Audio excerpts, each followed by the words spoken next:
नमस्कार, मैं हूं अमित पालित। पैंगोंग झील में टेंशन के बीच भारत और चीन के बीच आज लगातार तीसरे दिन ब्रिगेड कमांडर लेवल की बातचीत हो रही है। दोनों सेनाओं में चुशुल में थर्ड राउंड की यह बातचीत हो रही है। दरअसल ब्लैक टॉप और हेलमेट टॉप जैसे स्ट्रैटेजिक लोकेशंस पर भारतीय जवानों की मौजूदगी से चीन बौखलाया हुआ है। वो बार बार भारत से अपने सैनिकों को वहां से हटाने की गुहार लगा रहा है, लेकिन भारत ने दो टूक कह दिया है कि हम इन जगहों पर अपनी हिफाजत के लिए डटे हैं, ना कि चीन को डराने या फिर धमकाने के लिए।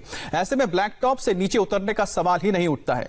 चीन की बौखलाहट के बीच यह भी है कि एलएसी पर 24 घंटे मुस्तैद भारतीय जवान उसकी घुसपैठ की हर कोशिश को नाकाम करने में जुटे हैं। यही वजह है कि चीन विक्टिम कार्ड अब खेल रहा है। इन सबके बीच रक्षा मंत्री राजनाथ सिंह आज से रूस के दौरे पर जाएंगे, जहां वो एससीओ यानी कि शंघाई कॉरपोरेशन ऑर्गेनाइजेशन की मीटिंग में हिस्सा लेंगे, जहां पर चीन और पाकिस्तान भी शामिल होंगे। इसमें चीन के रक्षा मंत्री भी शामिल होने जा रहे हैं, लेकिन राजनाथ सिंह चाइनीज रक्षा मंत्री से कोई द्विपक्षीय वार्ता नहीं करेंगे। बॉर्डर पर चीन की हरकतों से अमेरिका भी नाराज है और अमेरिकी विदेश मंत्रालय ने चीन के उकसावे वाली हरकत पर अपना बयान भी दिया है। अमेरिकी विदेश मंत्रालय ने कहा है कि वो चीन की क्लोज मॉनिटरिंग कर रहा है। तो आपको बता दें कि आज का दिन इसलिए भी अहम है क्योंकि अब से कुछ दिन पहले यानी कि 29 और 30 तारीख की जो रात थी, उस दिन भारत ने ब्लैक टॉप, जो कि पैंगोंग लेक का साउथ बैंक हिस्सा है, वहां पर कब्जा किया था और चीन के जो वहां पर कैमरास या फिर उनके रडार्स या फिर सर्वेलेंस इक्विपमेंट्स लगाए गए थे उसको हटा दिया था। उसके बाद एक बार फिर से आज कमांडर लेवल की बातचीत होने जा रही है, ब्रिगेड कमांडर लेवल की, और इसके बाद देखना होगा क्या चीन पीछे हटता है या फिर अपने अड़ियल रवैये पर बना रहता है। आपको बीते 4 दिन में चाइनीज घुसपैठ की कोशिश और उसके अंजाम के बारे में भी बताते हैं।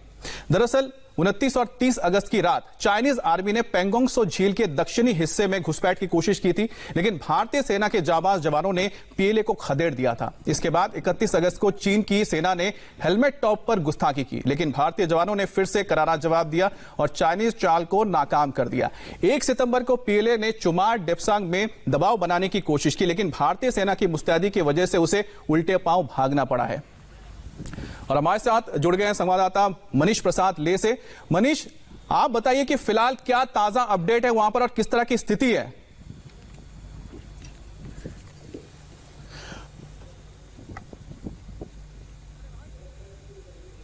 मनीष, आपको आवाज मिल रही है?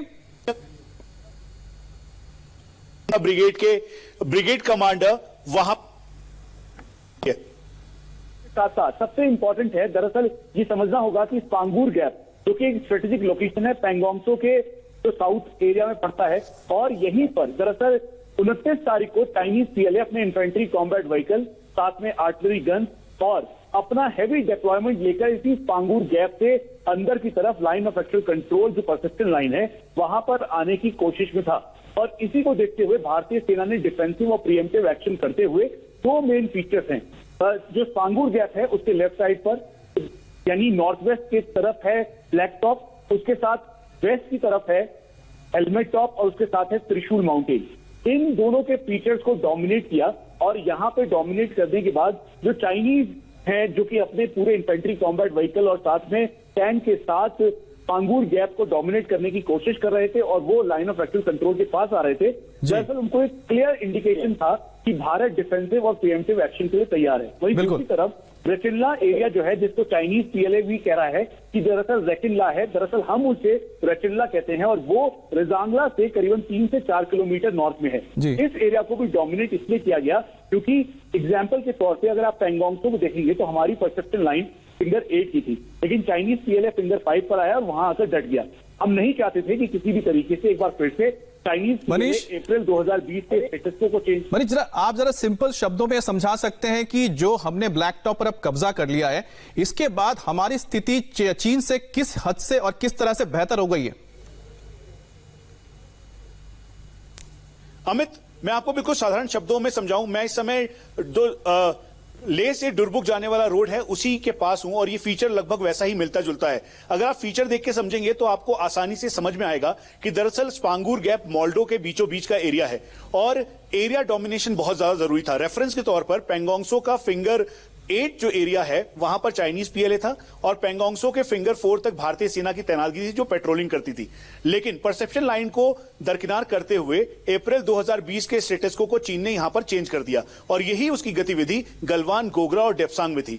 इसी से एहतियात बरतते हुए डिफेंसिव और प्रिएम्प्टिव एक्शन के तौर पर अगर आप समझे तो ये ठीक सामने जो माउंटेन्स दिखाई दे रहे हैं, जो आपको स्पेयर और गैप दिखाई दे रहा है, तो समझ लीजिए कि अगर ये स्पांगुर गैप है, उसके नॉर्थ वेस्ट में जो ब्लैक टॉप है यानी जो टॉप हिल है वहां पर भारतीय सेना का डोमिनेशन है। वहीं दूसरी तरफ अगर इसे स्पांगुर गैप के रेफरेंस के तौर पे समझें तो इसके वेस्ट साइड पर जो है हेलमेट टॉप है और साथ में त्रिशूल, जिसके नाम पर त्रिशूल डिवीजन का नाम पड़ा। तो इसीलिए इस एरिया को डोमिनेट करना जरूरी था और यहां पर डोमिनेट करते हुए जो चाइनीज पीएलए का ये जो मेन एक्सेस पॉइंट है उसको हमने रोका।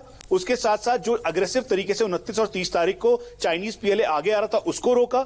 उसके साथ एक इंपॉर्टेंट स्ट्रेटेजिक चेंज ये हुआ कि होतान और शिगात्से के साथ साथ गरगुंसा बेस पर जो उनका हैवी डिप्लॉयमेंट था और उसी वजह से चाइनीज पीएलए के जो गार्ड्स हैं वो आगे की तरफ मोटराइज्ड डिवीजन के साथ आगे बढ़ रहे थे। हमने इसे रोककर उनको ना ही ब्लॉक किया बल्कि यह भी बता दिया कि भारतीय सेना पूरी कल्टीवेटेड पावर के साथ सक्षम है और यही वजह है और ये मनीष ये साबित करता है कि जो हमारी वहां पर सेना है पूरी तरह से मुस्तैद है और यही वजह है कि ब्लैक टॉप पर हमने कब्जा किया और साथ ही साथ जो वहां पर हमारे डोमिनेटिंग फीचर्स थे उस पर हमने जाकर अपना हक जमा लिया है। और साथ ही साथ आपको बता देंगे कि मनीष से भी पूछेंगे इस बारे में आगे कि साउथ बैंक जो है पेंगोंग लेक का वहां पर किस तरह से भारत हमेशा से बहुत मजबूत रहा है और शायद जो कोशिश थी चीन की कि किसी तरह से उसको स्टेटस को बदले, किस तरह से बदलने की कोशिश है आपको ही बताएंगे।